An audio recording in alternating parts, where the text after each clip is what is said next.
মানুষ যখন পাপের কাজ করে, পাপ কাজ করার কারণে আল্লাহ পাক রব্বুল আলামিন দুনিয়াতে কিছু নগদ শাস্তি আমার আল্লাহ প্রদান করেন।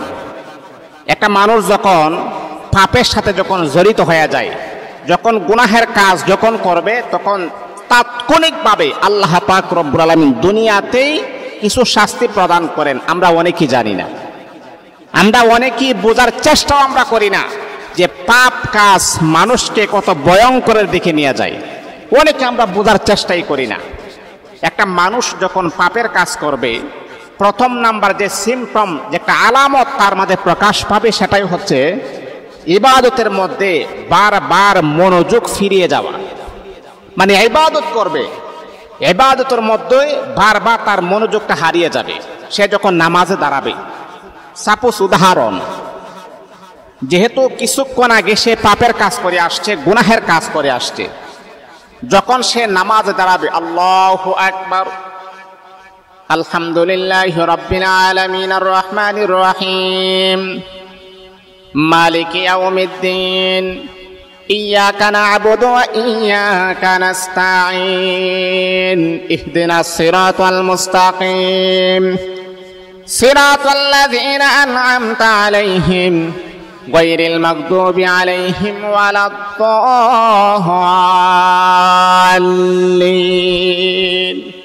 যখন সে নামাজে দাঁড়াবে, যখন সে সূরা ফাতিহা পড়বে, দেখবেন সূরা ফাতিহার ভিতরে তার নজর ঠিক থাকবে না, তার মনোযোগ ঠিক থাকবে না, হারিয়ে ফেলবে। কেন হারিয়ে ফেলবে? কোন কারণে হারিয়ে ফেলবে? আমার আপনার দয়াল নবী বলেন, সাহাবীরা রে, যদি আল্লাহ তাআলার বান্দা গুনাহের কাজে হাবু ডাবু যখন খায়, গুনাহের কাজ যখন সর্বক্ষণ যখন গুনাহের কাজ করবে, ও আমার সাহাবীরা তোমরা জানো নি, যখন আল্লাহর বান্দা নামাজে দাঁড়াবে, নামাজের ভিতরে প্রথম নাম্বার যে কারণটা হবে, প্রথম নাম্বার যে সিমটমটা তার মাঝে প্রকাশ পাবে, আল্লাহর বান্দা যখন গুনাহের কাজ করবে, আল্লাহর বান্দা যখন অন্যায় পাপাচারে যখন লিপ্ত হয়ে যাবে, ভালো কাজ কিন্তু তার কাছে ভালো লাগবে না, ভালো কাজের ভিতরে মনোযোগ বসবে না। যখন কোরআন তেলাওয়াত করবে, তার চোখের সামনে গুনাহটা শুধু গুনতে থাকবে, মনোযোগ আসবে না। এমনকি নামাজের ভিতর দাঁড়াইলেও নামাজের ভিতরে কখনো মনোযোগ আসবে না। কারণটা কি? কোন কারণে নামাজের ভিতরে মনোযোগ আসবে না? যতক্ষণ পর্যন্ত আপনি গুনাহের কাজ না ছাড়বেন, যতক্ষণ পর্যন্ত আপনি গুনাহকে পরিত্যাগ না করবেন, ততক্ষণ পর্যন্ত কিন্তু নামাজের ভিতরে যে মনোযোগ পাওয়ার কথা, নামাজের ভিতরে যে একাগ্রতা আসার কথা, এই নামাজের আকর্ষণটা আল্লাহ পাক রব্বুল আলামিন আপনার ভিতরে আমার আল্লাহ সৃষ্টি করে দিবেন না। এই জন্যে যদি নামাজের ভিতরে যদি মনোযোগ আনতে চান, তাহলে আমরা গুনাহের কাজকে পরিত্যাগ করতে হবে, গুনাহকে আমাদের জীবন থেকে বরবাদ করে দিতে হবে। তাহলে আপনি নেকের কাজের যে মজা, যে স্বাদ, আপনি এটা পেয়ে যাবেন।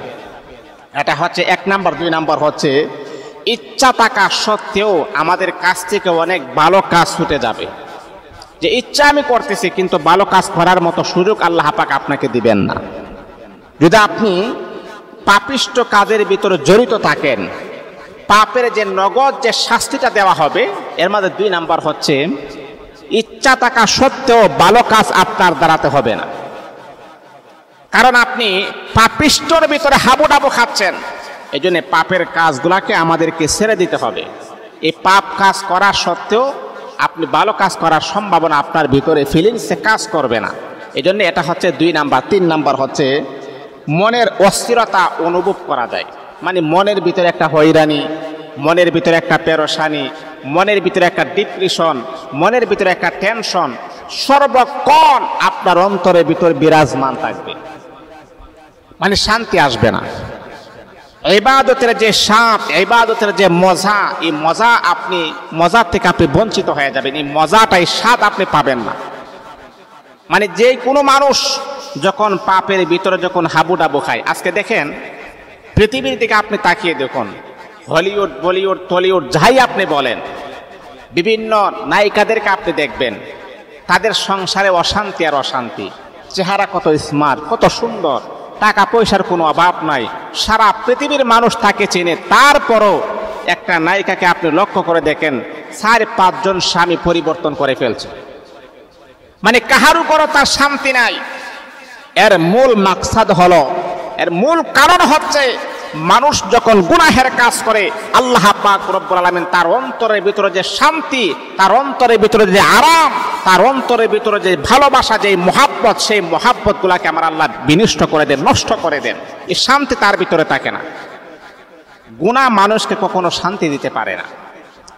যে যত বড় হোক না কেন, টাকা পয়সার কোনো অভাব নাই, আল্লাহর কসম গুনাহ মানুষকে শান্তি দিতে পারে না। যখন আপনি গুনাহ পরিত্যাগ করবেন, অটোমেটিকলি আল্লাহ পাক আপনার অন্তরের ভিতরে শান্তি প্রতিষ্ঠা লাভ করে দিবেন। মুহতারাম হাজিরিন, 3 নাম্বার 4 নাম্বার হচ্ছে মানসিক যে শান্তি, এটা বিনষ্ট হয়ে যাবে। মানসিকভাবে আপনি একদম নষ্ট হয়ে যাবেন। মানসিক যে আরাম, যে শান্তি, এটা আপনি কখনো লাভ করতে পারবেন না। এই জন্যে যুবক ভাইদেরকে আমি বলবো, যুবক বোনদেরকে আমি বলবো, গুনার আকর্ষণ আমাদেরকে শেষ করে দিতে হবে। এই গুনাহের প্রতি দাবিত, গুনাহের প্রতি ভালোবাসা, গুনাহের প্রতি লোভ লালসা যখন মন থেকে যখন চিরতরে বিদায় করে দিবেন, তখন দেখবেন ভালো কাজ আপনার কাছে এত ভালো লাগবে, এত মহাব্বত লাগবে। ভালো কাজের স্বাদ আপনি যখন পেয়ে যাবেন, ভালো কাজের মজা যখন আপনি পেয়ে যাবেন, দেখবেন আল্লাহ পাক রব্বুল আলামিন এই দুনিয়াতে আপনাকে কল্যাণ দান করবে, পরকাল আপনার জন্য মুক্তির ব্যবস্থা করে দিবেন।